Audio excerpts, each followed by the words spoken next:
The fishermen who used the port near the big station were bringing in more fish than ever before.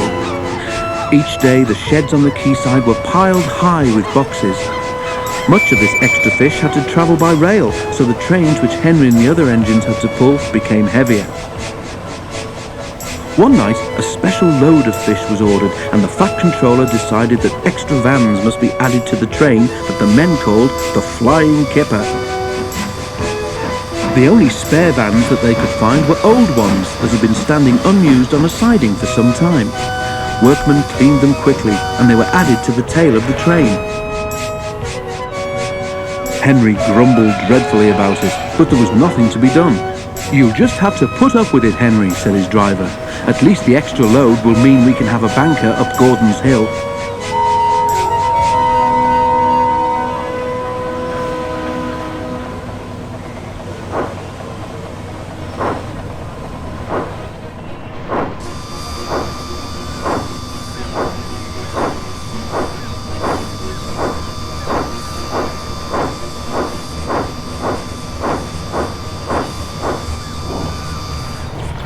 Duck often waited at Edward Station so that he could help heavy trains by pushing behind. Tonight Henry made good progress in spite of his extra load.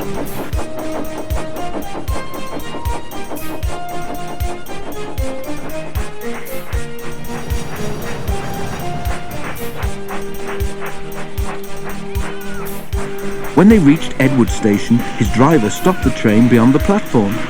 Then, using Henry's whistle, he gave the special signal which meant that he wanted help up the hill. "Beep, beep, beep, beep," whistled Henry. "I need a banker, please." "Beep, beep," replied Duck. "I shan't be long."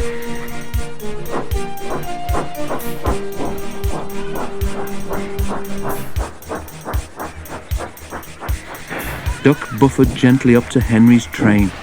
He was not coupled on so that Henry could run on without stopping when they reached the top.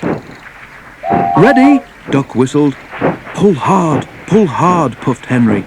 We're doing it," replied Duck. Henry was pulling harder than he thought. It was a dark night, and Duck felt the weight on his buffers slacken.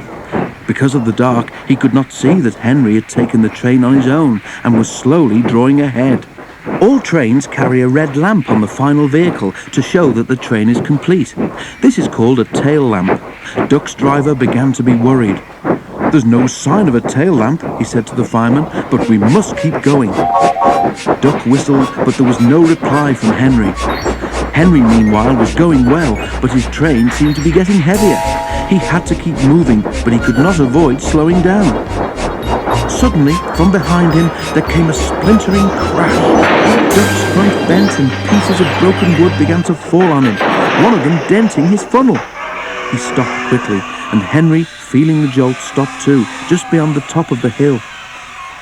Over Gordon's Hill, a smell of fish hung on the air.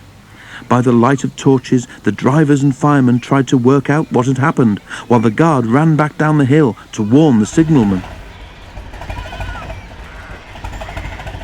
When daylight came, it was all too obvious.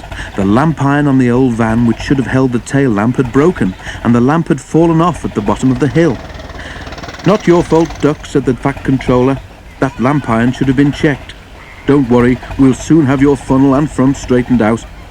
"Thank you, sir," said Duck sadly. "Thomas told me once to be careful about fish.